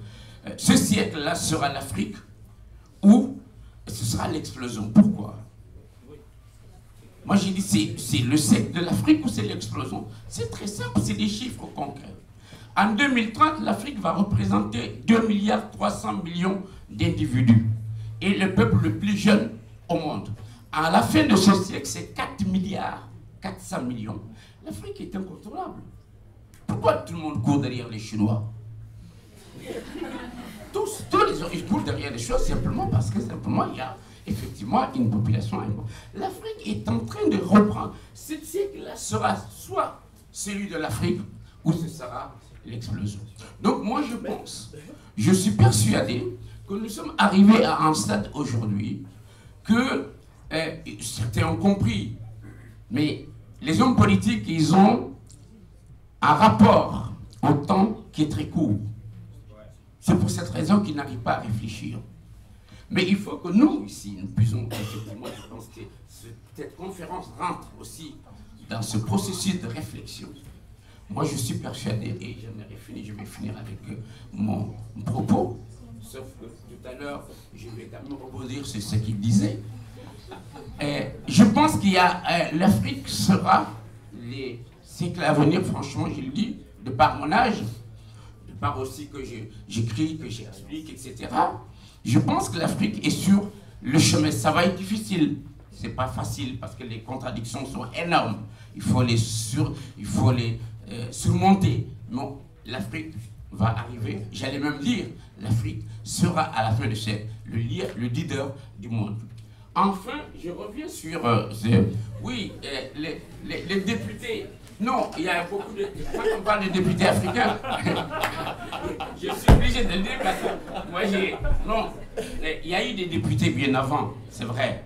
Mais en fait, c'était des députés qui représentaient les colonies. Aujourd'hui, c'est des députés de l'Assemblée nationale française. Donc c'est un tout petit peu différent, même si, je le concède, ça n'a pas commencé par Ramayad. Ramayad, d'abord, c'est un alibi de Sarkozy. Je ne mets pas en cause les qualités humaines. Pas du tout. Je pense que je suis très intelligente, mais simplement, j'ai compris aussi que c'était un alibi. Ceci... Bon. Mais je pense qu'au temps colonial, quand les indépendances se rapprochaient et que le général de Gaulle ne pouvait pas contourner pour deux raisons. Un, économiquement, il ne pouvait plus par la colonisation en charge, ça coûtait cher. Ça coûtait cher, non pas que l'Afrique n'avait pas de richesse, parce qu'il fallait les exploiter, donc il ne pouvait pas. Deux, simplement, après la guerre, bon, c'était très compliqué de continuer. Donc ils ont mis un système qui permettait à certains pays africains d'être représentés au Parlement. C'est le cas de Senghor, c'est le cas d'Houphouët-Boigny, c'est le cas de Sékou Touré, etc., qui sont venus à l'Assemblée nationale. Au jour d'aujourd'hui, le jeune député noir, moi d'ailleurs je me félicite, je pense que c'est une des assemblées cette année où il y a eu plus de noirs, d'arabes, etc. C'est une très bonne chose Mais je pense que nous serons encore beaucoup plus, ils seront encore plus nombreux à la prochaine Assemblée nationale parce que ils ont du talent, et simplement il faut permettre à cela d'éclore. C'est ça qui est difficile, mais je suis persuadé, vu cette Assemblée nationale, que je n'ai aucune inquiétude à me faire. Je vous remercie.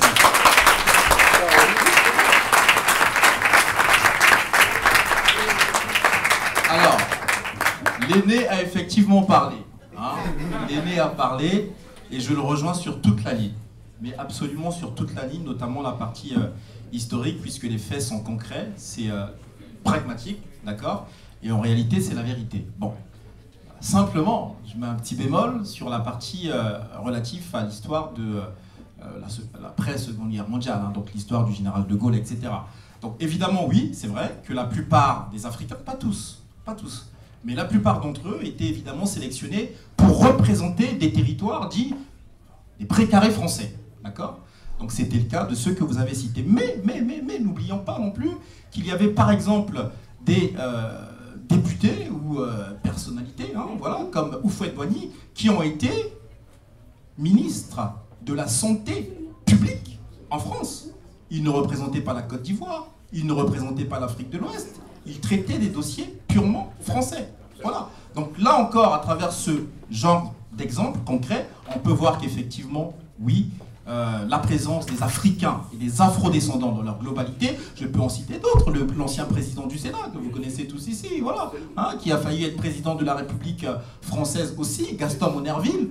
Voilà des exemples qui montrent qu'effectivement les Afro-descendants étaient bien présents dans l'histoire de France et que, même si je suis parfaitement d'accord avec vous, certains d'entre eux représentaient les territoires africains et donc les colonies, il n'en est pas moins que d'autres représentaient également l'État, l'institution française, et qu'ils occupaient les plus hautes responsabilités dans ces différents ministères.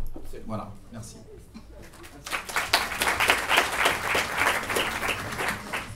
Alors, il y aura une question au fond, une question juste ici, une question là, et on prendra une dernière question juste ici, et après on vous invitera au cocktail. Oui, ça marche.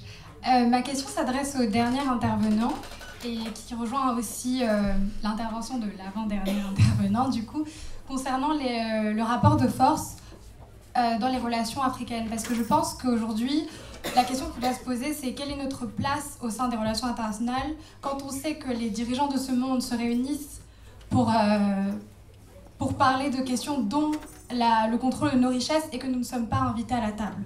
Donc je pense que la question est très importante. Et ensuite, je voudrais revenir sur ce que vous avez dit.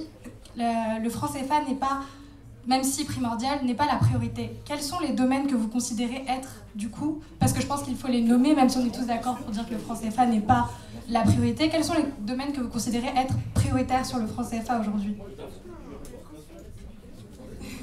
Merci, chère sœur. Franchement, c'est parfait comme question, j'adore ça. Alors, non, mais c'est vrai, parce que c'est concret, c'est pragmatique. Et en réalité, le fond du problème, c'est lequel? C'est que parce qu'on a beau dire, et j'entends parfaitement ce qui est dit ici et là, et c'est ça même le sens de l'africanité. D'abord, la spiritualité, la tradition, le respect des valeurs, etc. C'est ça, l'Africain. C'est ça, l'Afrique. Et c'est très important, évidemment, au développement du continent qui est le nôtre. Mais, ça ne suffira pas. Nous sommes entourés de groupes d'intérêts qui ont des armées, qui sont organisées, qui n'ont pas le temps de nous écouter. Il y a des personnes qui sont emprisonnées, d'autres sont en train de crever à la CPI.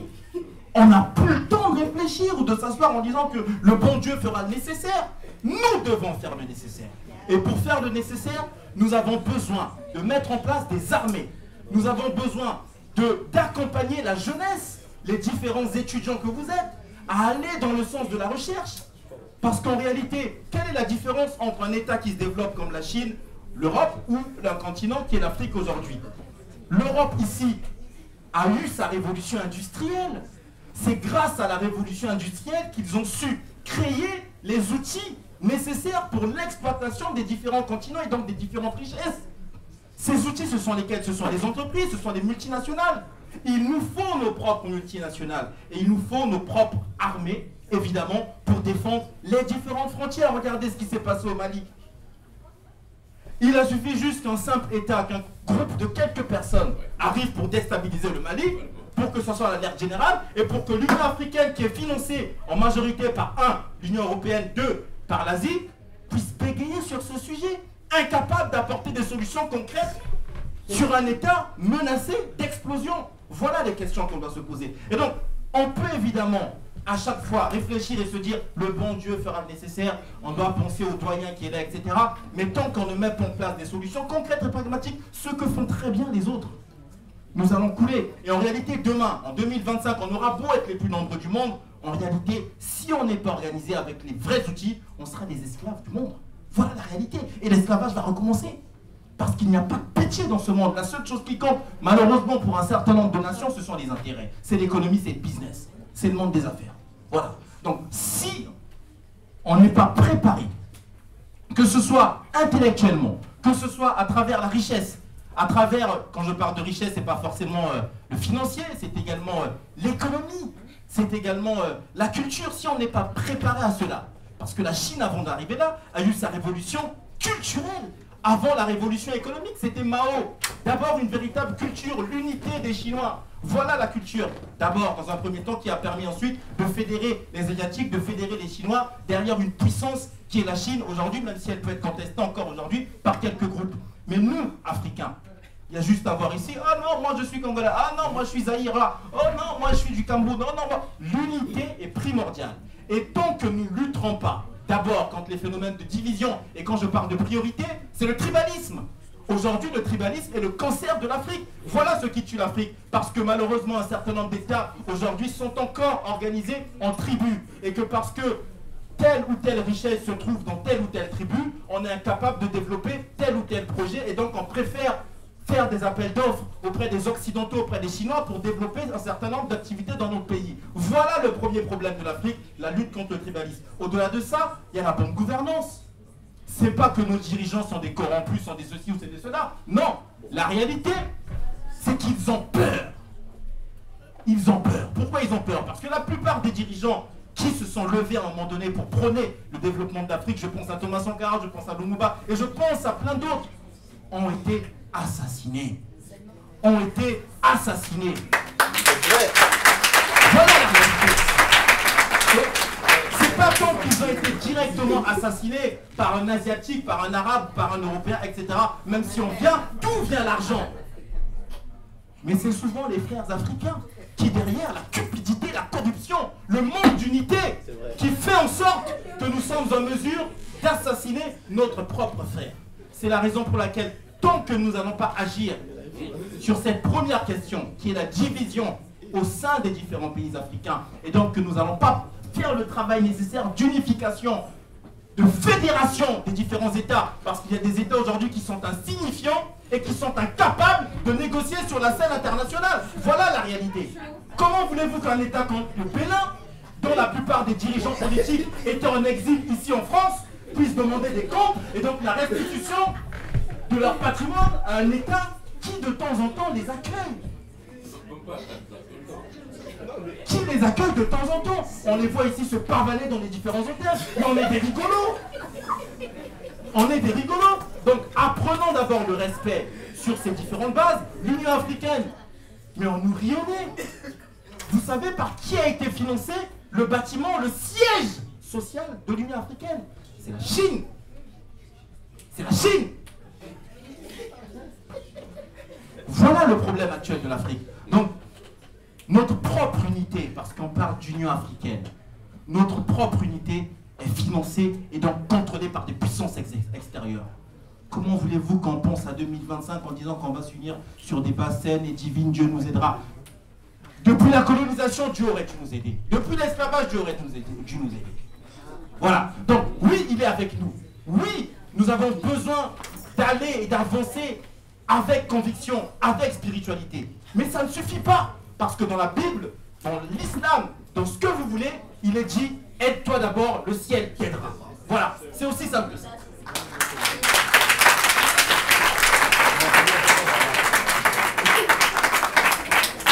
Juste par souci de temps, en fait, on va devoir arrêter ces débats. Juste, on va prendre deux dernières questions. Yves ici et Mademoiselle. Désolé, c'est après si vous avez une intervention à faire, le cocktail sera là pour ça. Très difficile de passer après ça. J'ai juste 3 points que j'aimerais soulever. Je vais faire ça de manière assez rapide. Premièrement, par rapport au nom de l'Afrique, aussi comme vous, j'ai fait des recherches il y a à peu près 1 an, et j'ai trouvé le nom Kama.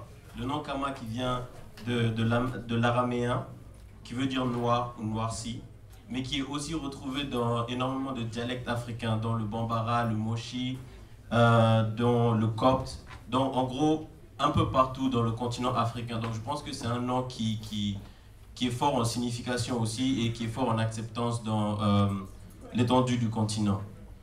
Le deuxième point que j'aimerais aborder, c'est j'ai entendu l'un des intervenants dire que l'Afrique n'a pas d'explorateurs.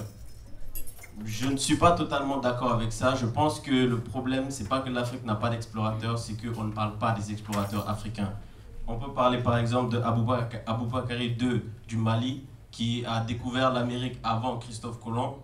Certains nieront, certains accepteront, mais après je pense qu'il y a un problème aussi d'archives. Le problème de l'Afrique aussi, c'est qu'on n'a pas, comme les Européens, tout écrit sur papier. On a une tradition orale qui est très forte, qui fait qu'il faut pouvoir se rappeler, et la mémoire est temporelle, on va dire. La mémoire peut s'arrêter au bout d'un moment, et tant que ce n'est pas écrit sur papier, on aura toujours ce problème de la perpétuation de notre histoire.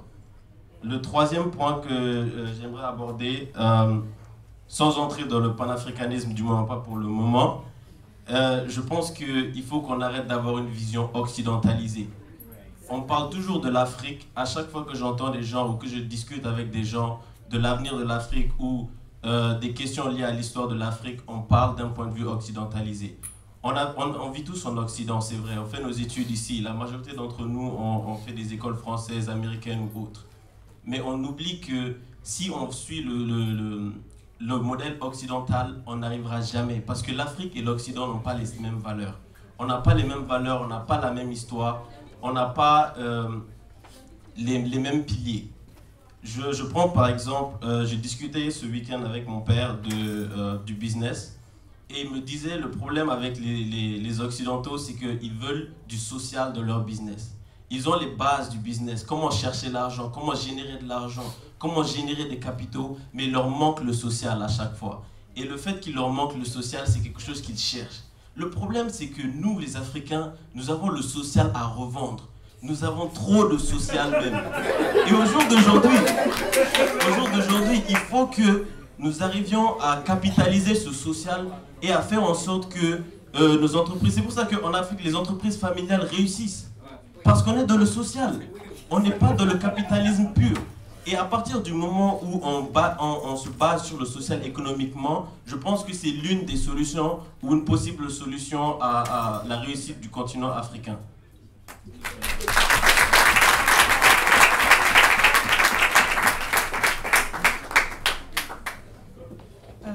Du coup, moi je voulais m'adresser aux intervenants. Du coup, je vais revenir sur le point qu'a évoqué le monsieur qui est à côté de moi.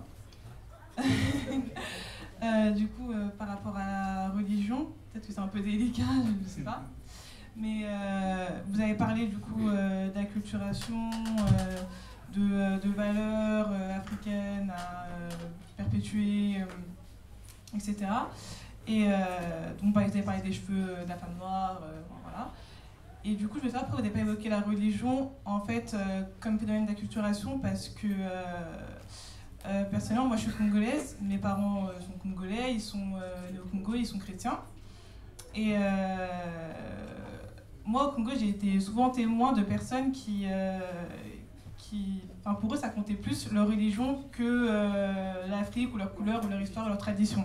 Et moi, je sais qu'au Congo, nos croyances ancestrales, c'était pas le christianisme. Donc je voulais savoir du coup ce que vous en pensez, qu'est-ce que vous proposez pour, entre guillemets, remédier à ça, parce que pour moi, c'est quand même une forme un peu d'acculturation, la religion.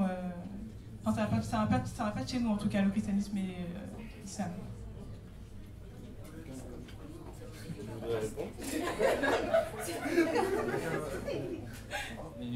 essayer d'appeler un élément de réponse, parce que ça c'est une question que je me posais aussi.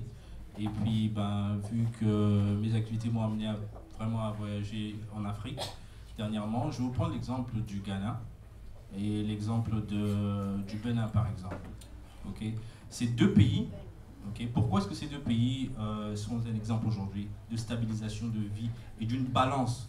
Parce que voyez-vous, ce que la majorité de nos dirigeants politiques ou les pères de l'indépendance ont fait, ils ont fait du copier-coller. Bon, c'est vrai qu'on sait que la France leur a distribué plus ou moins les indépendances.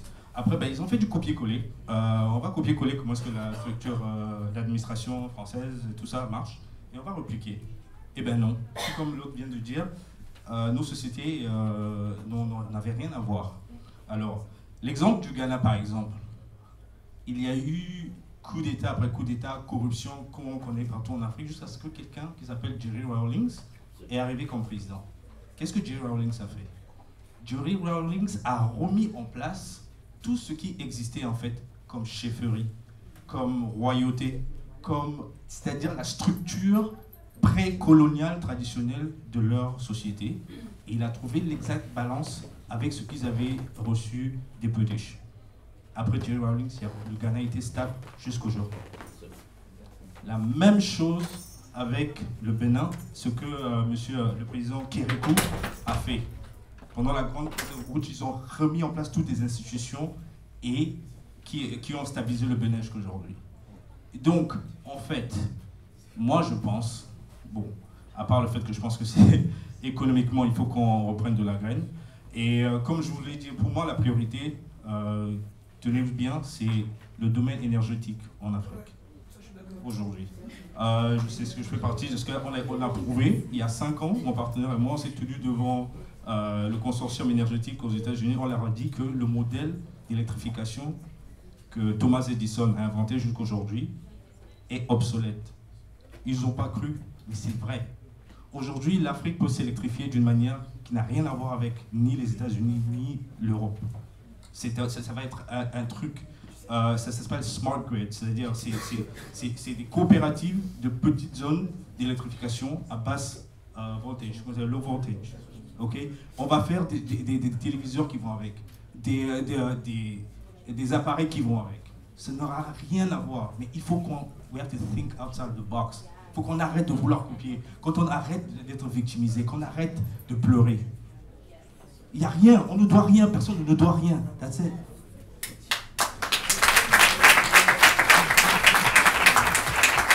Je sais qu'il y a encore beaucoup de questions, il y a encore beaucoup d'interventions, je le sais, je vois des mains se lever derrière, au fond, devant, mais on va devoir s'arrêter là. Je voudrais remercier les intervenants pour un tonnerre d'applaudissements, s'il vous plaît, pour eux.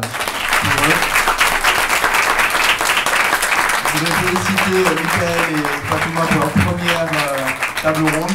Ils étaient stressés. Et je voudrais vous remercier aussi pour vos questions, vos interventions. On peut continuer durant le cocktail. Nous invitons juste à côté. Merci beaucoup. Et juste derrière, intervention de notre équipe pour un événement qui arrive très prochainement. Juste très rapidement, désolé, je sais que tout le monde n'a pas, et puis voilà. Mais au fait, c'était juste pour vous tenir au courant que nous organisons, donc au sein de l'association, le 10 décembre, la première édition du gala culturel panafricain. Donc ça s'appelle l'Afro-Gala, vous allez avoir des flyers en ressortant.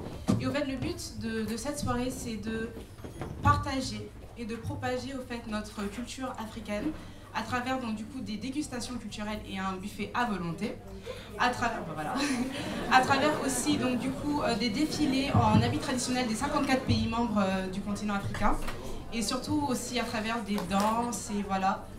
Et il faudra rajouter aussi que pour participer à l'événement, pour participer au gala, ça sera de 30 €, de l'ordre de 30 €, et toute la nourriture sera gratuite, bien évidemment, ainsi que les boissons non alcoolisées. Et les boissons alcoolisées, bien sûr, seront payantes. Non, ça ne se passera pas ici, ça sera sur une péniche. Vous aurez l'adresse sur les flyers qui vous seront distribués juste à la sortie. Merci.